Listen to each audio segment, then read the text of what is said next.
From all the partners, we all had to take one form, and our form was that of a storybook. It was all about helping people to start making work in public space. When thinking of how to create a storybook that could help people do that, it made a lot of sense to have a learning through doing approach, because performance art is something that you have to do to truly understand. It's not enough to just look at it or read about it. It's that bodily knowledge that really helps you understand the impact that it can have, because of course in performance the material is the body.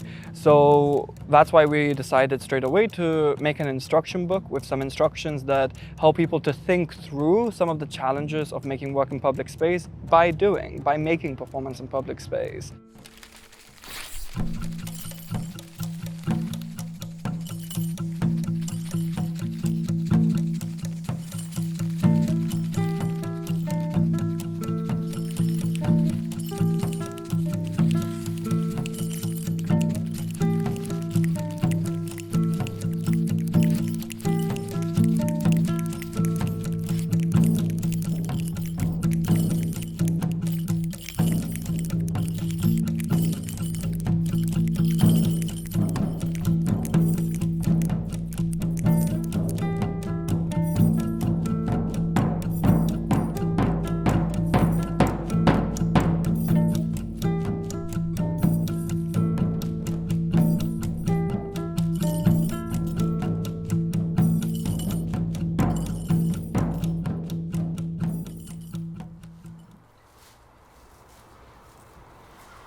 Man sunkiausia yra atsiriboti nuo minčių. Monotoniškas veiksmas yra kaip meditacija.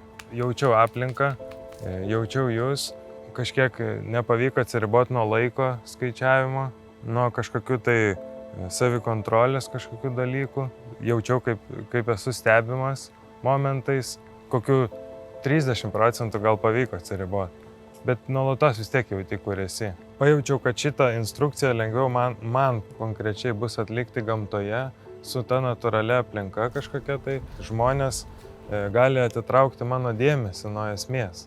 Performanso menas man visų pirma yra įdomus dėl to, kad jisai yra gyvas procesas, jisai turi sąsajos su teatru. Kalbu ne per vaidybos pusę, bet per pačio veiksmo pusę, kad įvyksta kažkoks įvykis fizinis, kuris išreiškia kažkokią tai formą, atsiranda kažkoks turinys tame veiksme.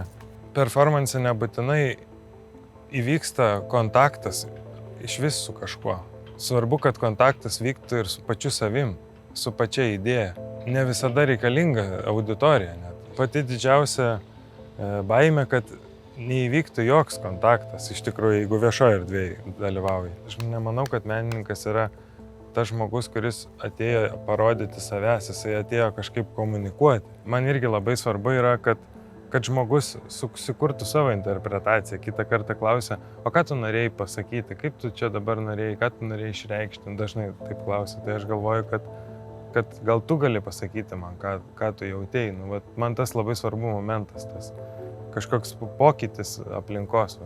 Pati instrukcija tikrai padėjo kažkaip atrasti savo būdą, kaip išeiti iš savęs ir įgyvendinti tą tavo tikslą. Pajutau ryšį su gamta, kažką bandysiu apie tai pamastyti, nes vis tiek pokalbis vyksta ne tik dabar ir paskui vyksta pokalbis. Kiekvienam reikia meditacijos kažkokios, tai būtent ši instrukcija galėtų būti puikus įrankis atrasti kažkokį meditatyvų veiksmą kasdienybei ir tokiu būdu kaip vienuoliui skirti tą laiką kažkaip išsivalymui kažkokiam. Performatyvumas labai susijęs su kūniškumu, bent jau taip, kaip aš jį supratau ir taip, kaip man tiesiog jis atsitinka gal. Vienas yra iš tokių Benas Šarka, man patinka jis dėl to, kad kai kuria, man atrodo, jis pasiema save kaip medžiagą ir kuria. Jeigu nebūna piesės, jis parašo kažkokį kūrinį ir tada kuria. Arba vietoje, kai tu tiesiog improvizuoji. Aš truputį egoistiškas su kūrėja, nes Nu, nes man, nu jo, labai aš įlendu į save ir man noris ten kuistis ir darytis. Ir tada tu palieki kažką ir ta auditorija arba jinai tai jaučia arba ne. Ir kažkaip man kūnas, kaip aš taip suprantu, kaip tam tikrą terpę reikštis. Dažniausiai tai jausmam kažkaip juos paleisti, netgi ir balsas ar ne, jis be kūniškumo jis tiesiog neįmanomas, ar ne, jeigu nebūtų kūno, nebūtų balso. Tu turi labai būti drąsus, bet ta prasme drąsus, nes aš drąsų suvokiu ne tai, kad tu nebijai ir darai, bet man atrodo, bijai ir darai, bet žinai, dėl ko tai darai. Man būdavo, vaikystėje sakydavo, jeigu kažkokių yra problemų mūsų namuose, nu, aš gyvenau su tėčiu, mama ir sesė, tai sako, ne šiukšlių iš namų. Šitas toks common dalykas būdavo ir man atrodo, jis iki dabar tokia kita forma jų netgi. Jau tarsi tu negali kitam pasakot, kas viduje vyksta. Tai tarsi čia visai prie ko noriu privesti, kad viešoje erdvėje, jeigu tu kalbi apie tai, kas skauda, jautru, tai tarsi tu, nu, kaip atstovėdamas kažkokią poziciją, tarsi tu kažkokią, nu, ne tai, kad nelaimę, bet tu atneši savo bendruomeniai, ten pradedant nuo šeimos, ten draugų, tada ten įsiplenčiant iš visos miesto, kuriame tu gyveni, tada Lietuvos, žinai, paimant, jau kažkas, žinai, su tavim ten. Čia, aišku, aš manau, kad tokia, kaip čia, baimė daugiau, aš nemanau, kad tai yra tiesa, nes man atrodo, turėtų ta būti laisvė, nu, nes mes gyvenam demokratiškoje šalyje ir turėtų ta laisvė tavo saviraiškoje būti, žinai, ir viešoje erdvėje, ten, kur jinai nesiriboja su kito žmogaus laisvė, žinai. Labai nemėgstu instrukcijų skaityti ir jų atlikinėti, turbūt. Kažkaip, kai kalbėjom čia apie performansą ir kaip tai yra tikra gyva ir kad apie tave, man kažkaip visai atrodė, kad jeigu paimt kito žmogaus kažkokias rašytas instrukcijas, jos kaip ir įdomu, tai gali būti toksai kaip ir visai performatyvus, fluxus veiksmas, bet iš kitos pusės tai kažkaip visai skambėjo, gal ne visai apie mane.